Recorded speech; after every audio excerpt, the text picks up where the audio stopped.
Welcome back to the channel, everybody. Thanks for stopping by. I'm Alpha Dean, and this is a Raid Shadow Legends video.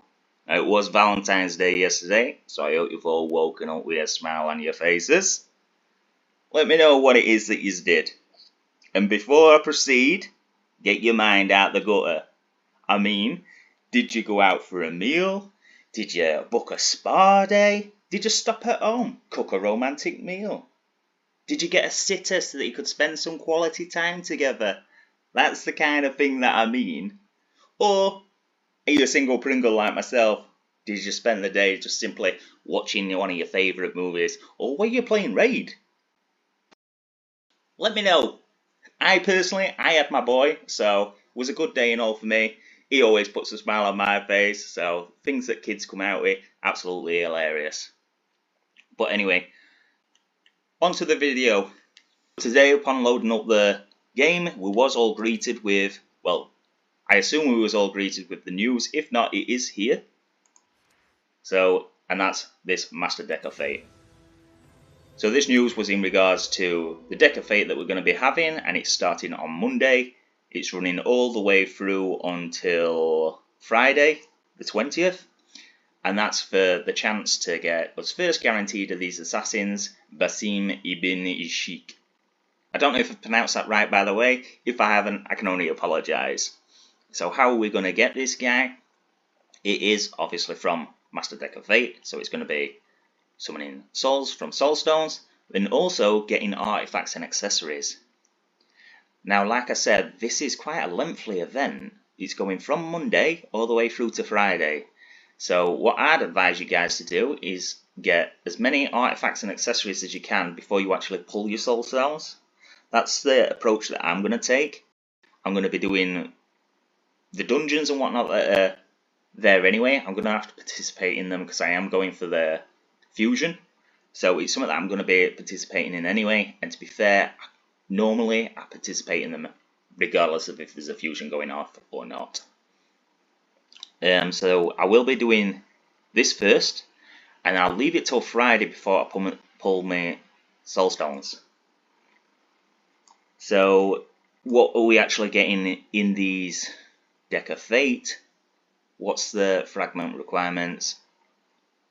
Not the requirements, obviously we need 100, but where are they going to be? We've got 30 fragments hidden under 10 green or common cards.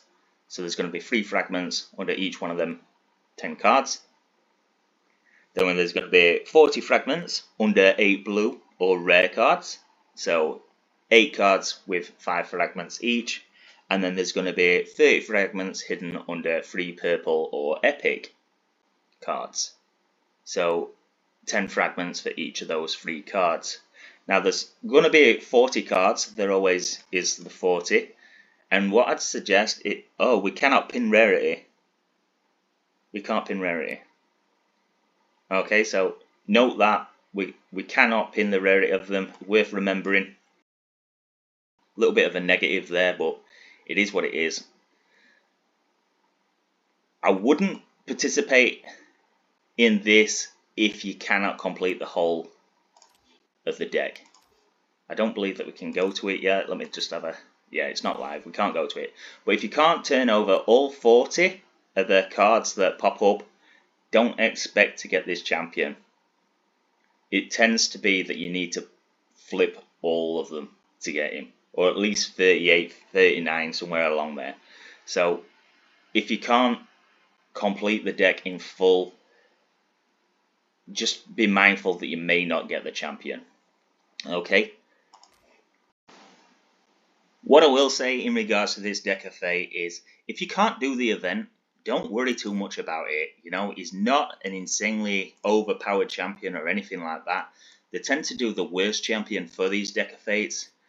And if we do take a quick look at his kit, I mean, he has got some utility, especially on his A1. I think his A1's pretty darn good. He's got the weaken, he's got 50% chance of a debuff spread, and he can take a random debuff from the target, place it on all enemies, right? That can go up to 100% chance if he's under Perfect Veil. So good utility on his A1. On his A2, he has got his block active skills, which does go to 100% chance, and that's for 2 turns.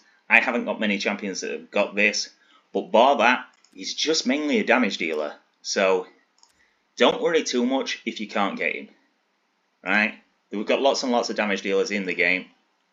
I am going for him because he is limited edition. I do try and get these. I was a decent fan of Assassin's Creed, especially the earlier ones. I haven't played any of the later ones.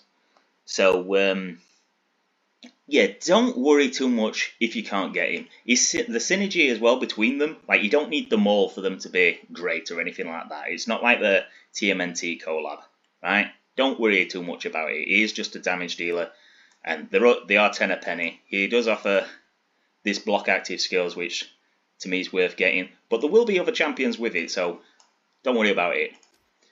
Going on to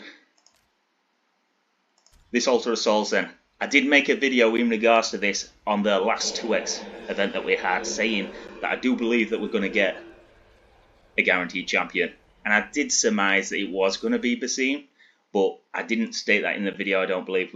Like I said, they tend to be the weaker ones. If you look at the last one, we had Raphael in there, and if you look at his kit in regards to the other turtles, his is by far the weakest. He has got this block revive, which is nice, and he's got some survivability, but very situational. So yeah, don't worry too much about it. Point wise for this, I don't believe that these are going to be like the 2x that we just had. I don't believe that they're going to be 90, 900 and whatever the big ones were. Don't really pay too much notice to the big ones because I don't really tend to pull them. So if you guys can shed some light on that if you wish in the comments so that other people are aware of them if they don't know. However, I did state in the last 2x as well that I'm not pulling, and as you can see, I didn't pull a single soul stone. I've still got me 138 small ones with an opportunity to get 75 more, and I've still got 19 of the big ones with an opportunity to get 58 more. So I'm sitting quite comfortable in regards to this. I'm not worried about it whatsoever. However, like I said, I am going to be holding off until the Friday. I will just check this market real quick, sorry. So yeah, I will be holding off until Friday before I pull my soul stones. And that's just because I don't want to be wasting points. You know, with Monday, Tuesday, Wednesday, Thursday as well, I will just be doing dungeons, and probably the start of Friday I'll be doing dungeons just to see what points I can get so I don't have to waste my soul stones in order to get the points to do it. It just seems it's a bit backwards to do it the other way around. Right, so I will make a video on Friday of me pulling my soul stones. Just to make you all aware, we have got this Sand Devil turn attack. If you haven't picked up your soul stone from here, we still have got 1 day, 20 hours left to get this. This isn't something where I'll be pushing to try to get to first or anything. I just do these to pick up my soul stones. And I have mentioned this in my other videos now, wherever possible, I do try and get these soul stones for events such as these guaranteed champions. I completed the last one, which was the event dungeon for the medium soul stone, even though it's nothing to do with the fusion. And I am going, as you can see, working my way up. I will get this finished off today, and I will be getting my soul stone from here, just to make it even easier, like I said, for this deck of fate. So I think that covers about everything that I wanted to go over today. If I have missed anything out, be free to leave a comment and I will get back to you in regards to that as soon as I can. But yeah, other than that, that's it for me. I hope you've enjoyed the video. Leave a like, subscribe if you've enjoyed it, and until next time, I'll catch you all in the next one.